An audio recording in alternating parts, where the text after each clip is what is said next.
Oh, the long, hot day. Oh, the gift of appreciation. I sit on our hill of gold on the north side. The wind seems sunburnt and fiery as it runs through my beard. Yes, I sit here in the upper circle surrounded by copper and gold and smile joy under my fly net as all the light, glory and quivering brightness passes slowly and freely before my eyes. Nothing happier than this. I shout and laugh at my immense wealth, all free and without responsibility. Who could steal this from me? No one. This Heidelberg site, as you can see, with its lovely valley and the picturesque views from the hilltop here, was beloved by the Heidelberg artists because of its picturesque scenery and the old world atmosphere that it had. And so Heidelberg was a popular painting spot for Melbourne artists, probably right through the 1890s. To a group of young painters in the late 19th century, Heidelberg was a place of poetry and romance, a beauty spot not too far from the prosperous city of Melbourne, where one could watch the changing light and seasons and enjoy the company of one's fellow painters. That's why the artists noticed Heidelberg, but why do we notice them? Well, certainly technically they're much freer than the school that preceded them, and also the idea of painting Australian subjects, an Australian way of life, was new. It was not really in favour at all in the 19th century. We very much had our eyes, or for most of the century, geared to what would this be, how would this be received in Britain in particular. The idea of painting for an Australian audience and Australian subjects was new. The Heidelberg artists were very much influenced by the doctrines of open-air painting. In other words, they tried to look at the landscape and allow light and atmosphere to dominate. The painters of the Heidelberg school essentially took the Impressionists' idea of painting out of doors, and they adapted it really to the local conditions in Australia. The Heidelberg artists were mostly former students of the National Gallery School, together with a small number of immigrant painters. The young Arthur Streeton was a romantic young man, very much interested in reading the romantic poets, Keats and Shelley, so much so that he often gave his pictures titles after the romantic poets.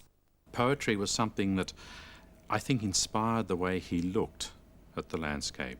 So he would probably have a line of poetry and then, imagine that as he looked at the landscape. As I cast my eyes, I see what was and is and will abide. Still glides the stream and shall forever glide. The form remains, the function never dies. While we, the brave, the mighty and the wise, we men who in our morn of youth defied the elements, must vanish. Be it so. By contrast, Tom Roberts was much more of a worldly wheeler-dealer sort of fellow. As his nickname Bulldog suggests, Roberts had a decisive sort of intellect, was incredibly articulate, and had a slightly, perhaps, authoritarian edge to his manner.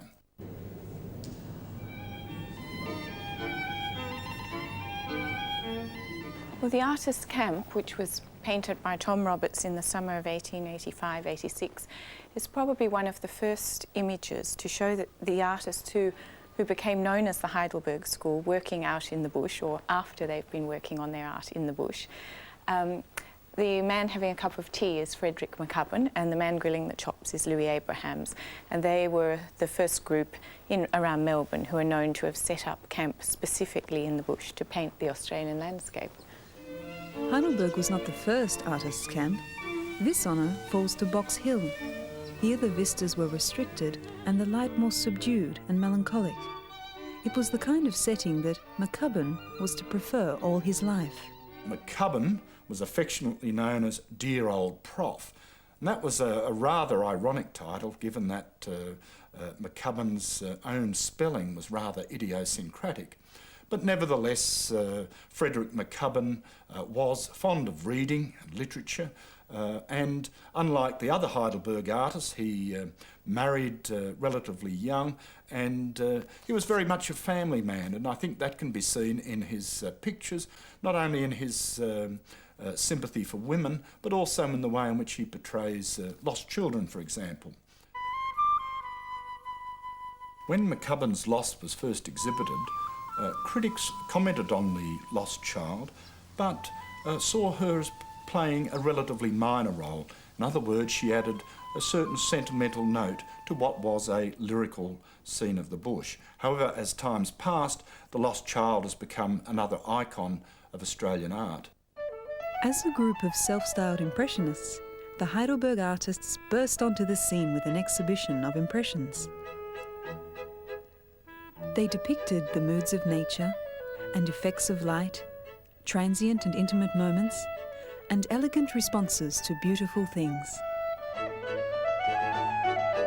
Well, essentially the artists were having a joke really on the Melbourne community, a kind of épaté les bourgeois, let's send things up, not only the art but also the sort of staid art that most people thought was the sort of art ought to be purchased, presenting these little tiny, quickly done objects in their homemade frames as works of art did stir things up and did generate a lot of publicity for them.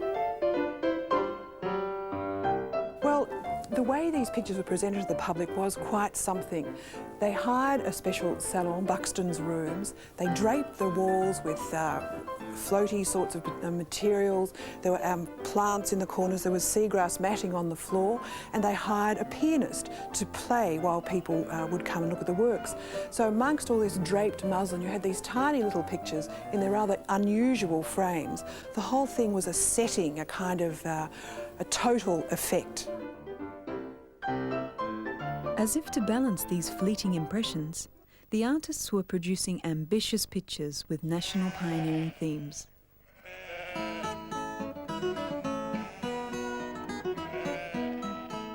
Shearing the Rams was a picture that was formulated over a long period. Roberts first went to Brocklesby in the shearing season of 1888 and made some preliminary sketches. But the following shearing season of 1889, he actually set up his easel in the shearing shed. And interestingly, he actually paid some of the shearers and roustabouts to pose for him. One of the other interesting little facets of this picture is that the tar boy was actually a girl.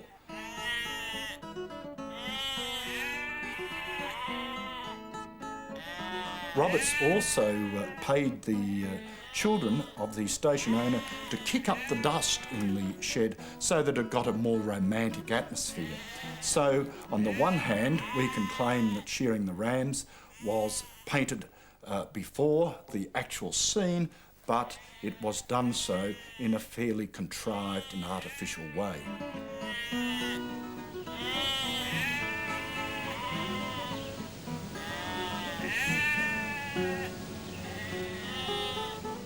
In Shearing the Rams, Roberts actually said that he wanted to express the meaning and spirit of strong masculine labour. In nationalisms of the New World in the late 19th century, it was masculinity that was emphasised above all. Now, we need to bear in mind that this was occurring at the same time that the feminist movement was beginning to get underway.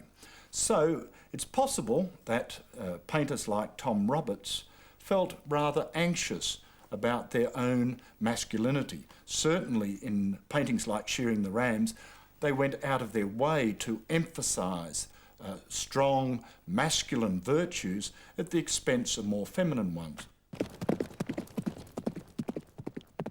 Now, someone like Frederick McCubbin, I think, was much more sympathetic to the role that women played in pioneering Australia. In a painting like On the Wallaby Track, we see the woman nursing the child, so to that extent she fulfills a traditional stereotype of the woman as nurturer. On the other hand, we need to remember that this woman has been transported, or if we like, transplanted from her urban milieu into the Australian bush. And to that extent, I think Frederick McCubbin is actually paying tribute to the role of women in pioneering Australia.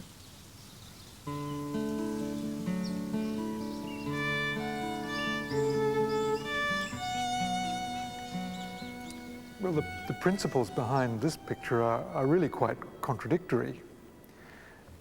It's supposed to be a plein air painting about bush life in Australia. And although McCubbin actually set up his canvas under the trees and he painted it out in the open, painting exactly what he saw, it's not actually somewhere out in the wilderness. It's actually set in Brighton, which is a suburb of Melbourne, a beachside suburb at that. So there's a kind of fakery to that. At the same time, these figures are not people he just stumbled across in the bush. They are people who are just posing for him. Some critics look at paintings from this era to discover attitudes to women at the time.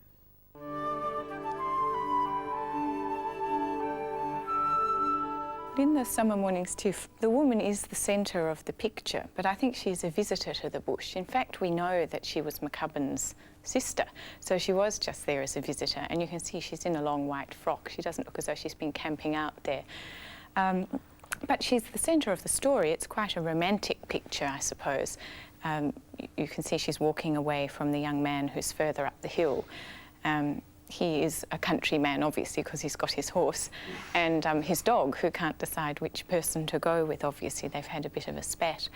But there's another interesting thing about that picture, and that is that although it's set in the Australian bush, and we know it's Box Hill, Tom Roberts, we're almost certain, had seen an English romantic picture of the same subject, some lovers in the English landscape. So how much we can read an Australian attitude to women in the countryside in that picture, I'm not sure. Women often feature in these narrative paintings. They were usually modelled by friends or relatives of the artist. Women painters were less well known. In fact, there were very few women artists closely associated with the group of artists who have become known as the Heidelberg School. Most of the key names are men: Tom Roberts, Arthur Street and Frederick McCubbin. And this is strange in a way, given that in the 1880s, 70% of the students at the National Gallery School were women, but very few of those women went on to become serious professional artists with a long career. The exceptions, I guess, are Jane Sutherland, who painted Field Naturalist, and her friend Clara Southern, both of whom worked seriously as professional artists. They had a teaching studio up the top of Collins Street. They exhibited with the men, but the women had no access to painting from the nude model. So that one of the things that one finds is that the women painters painted fewer figure compositions, and when they did paint figure compositions, the figures tended to be small and, like Jane Sutherland's here, less academically drawn. Now, in this picture, I actually think that works very well. It means that the figures are as impressionistically painted as the landscape, and they blend into the landscape in a lovely way. But that basic inaccessibility to the training that the men had must have affected many of the women. Many of the women also were much less ambitious. I mean, they treated the gallery school as a kind of something to do after school before they got married. Their parents would have had the same attitude, whereas that core group of young men treated it as a stepping stone to very much a professional career as a painter.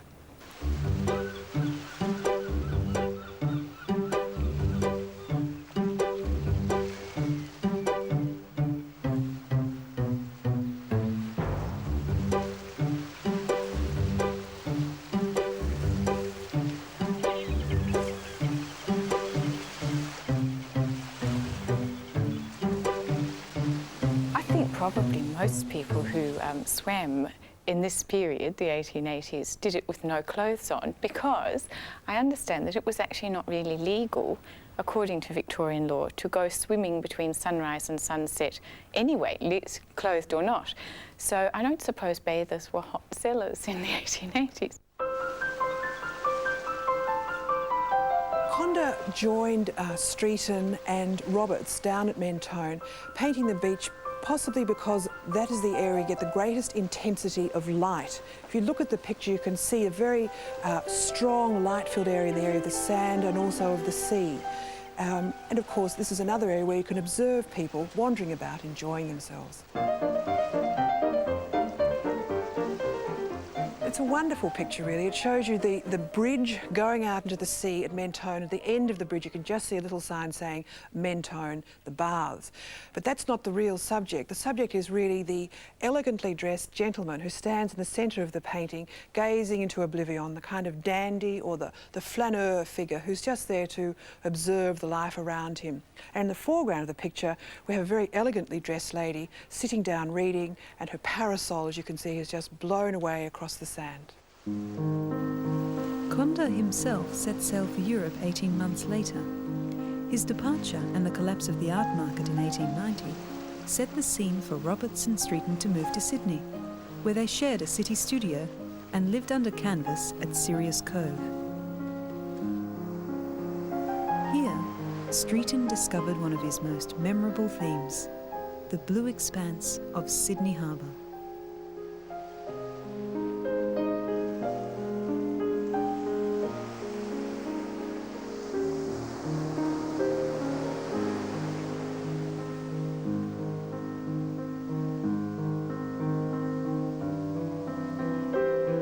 This particular image is of interest to me because where I had my studio for 8 or 9 years, I was actually on Sirius Cove, and that was literally the view I had, you know, from my veranda.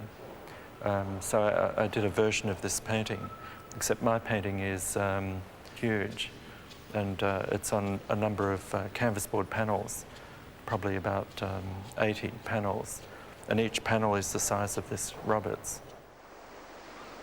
I think my experience of landscape is taking place at least 90 years after theirs, and I think the world has changed incredibly from that time.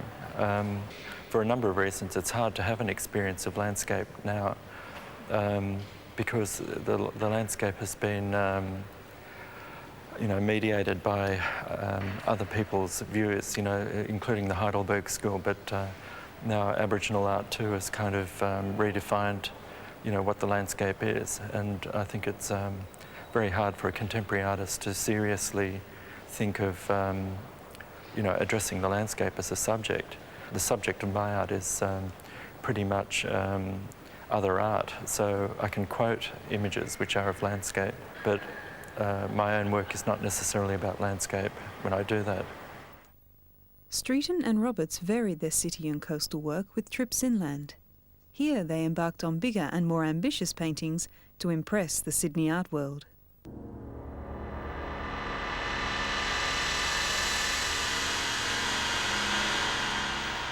This painting would be exceptionally truthful to the scene. In fact, Streeton was more faithful to the plein air principle than any of his Heidelberg friends. He was trying to achieve in this painting something that no other Australian painter had captured before him in the colonial era. That is this glaring Antipodean light. It seemed that Australian landscape painters before Streeton and his friends had been rather overawed by the mystery of the Australian landscape. Here, Streeton is taking on this aspect of the powerful light and glare head on. So in that sense, it's a kind of heroic painting, that he's not afraid to get out there and experience the same danger as the workers who are digging the tunnel down below him and put up with all the discomfort of the heat and the glaring light, and somehow get that excitement into paint. Streeton painted his 6-foot colour gem perched on a ledge opposite a railway tunnel which was being blasted through the mountainside near Glenbrook in the Blue Mountains. And the other thing that, of course, struck Streeton about this particular scene was in looking up towards the sky, you got this severe contrast, that steely blue of the sky contrasting with the brilliant glare of the golds and yellows of the light falling on the rocks. It just happened that one day there was a premature blast and one of the navvies was killed right in front of him. 12 o'clock. The next shift comes toddling down the hot track with their billies, and I commence to discuss my lunch and tea. And now I hear, "Fire, fire's on." And from the gang close by, rest my billy and listen for the shots. Boom, which he emphasises in his letter, and then a rumbling of rock. The navvy under the rock with me says, "Man killed." He runs down the sheltered side and cries, "Man killed!" Another takes it up, and now it has run through the camp. More shots and crashing rock. We peep over, and he lies all hidden bar his legs. And now men, nippers and 2 women hurry down, a woman with a bottle and rags. All the shots are gone but one, and all wait and dare not go near. Then someone says the last hole was not lit, and they raise the rock and lift him out on a stretcher, fold his arms over his chest, and slowly 6 of them carry him past me. Oh, how full of dread is the grey, mysterious expression of death. 'Tis like a whirlpool for the eyes. I don't think Streeton and his friends were highly conscious of creating myths, although I think they were aware of making history. I think they felt that in the sense that they were pioneers. They knew that they were painting the landscape in a way that had never been done before in Australia. So they were there first. So in a sense they were aware that eventually what they were creating would become part of history and the mythologizing would follow on. But it wasn't something that was leading them from the front. Mythologizing is something that's mostly done by academics and critics and writers after the event of the painting. As Australia moved towards federation, the artists continued to people the Australian landscape, portraying incidents from colonial history. In his most famous picture, Bailed Up, Roberts uses the bush landscape near Inverell in New South Wales as the setting for an actual historical event, a stagecoach robbery of the 1860s.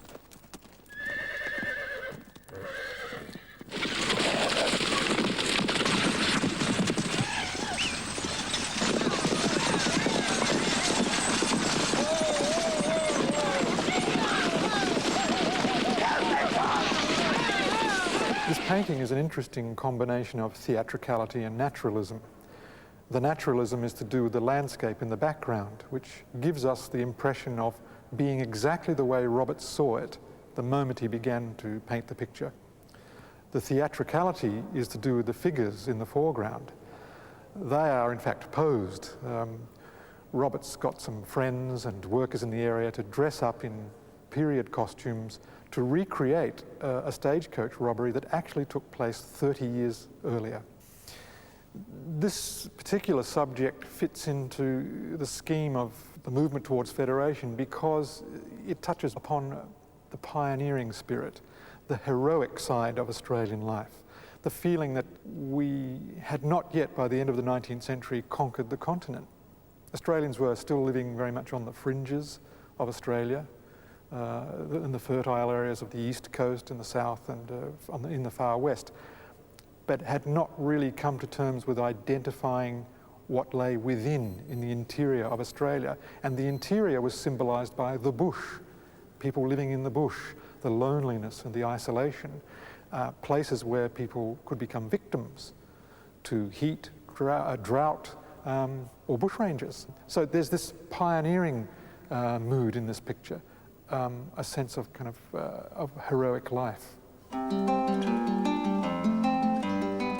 This painting is done really at the end of a whole long series of paintings of national life of McCubbin, and it's in a sense the culmination of his thoughts about this theme.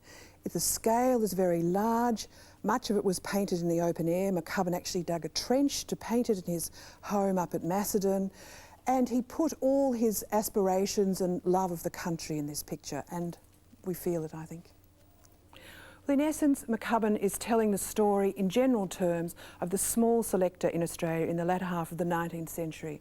Here in the first panel, he's arrived, the covered wagon behind him with all their worldly goods, starting a small fire, but his wife thinks, what have I left behind and what is ahead for me? The central panel, we have them, their new life has begun, little house has been built, the fire burning there, trees are being felled, land is being cleared, and of course new life with the birth of a baby. The final panel, we see them, their life many years later, they have gone, but their efforts live on through the city that we can glimpse through the trees and the clearing.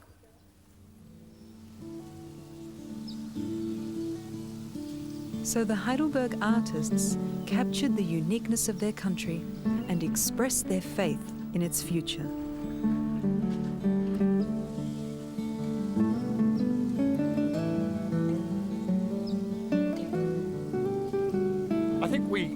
about the Heidelberg School so much today for two reasons.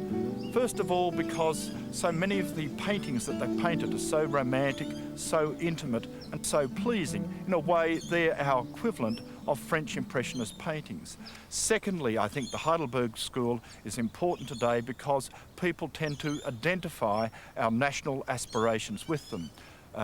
They tend to identify their aspirations with the ideas of the Australian bush, even though, as we all know, most of us live in the cities.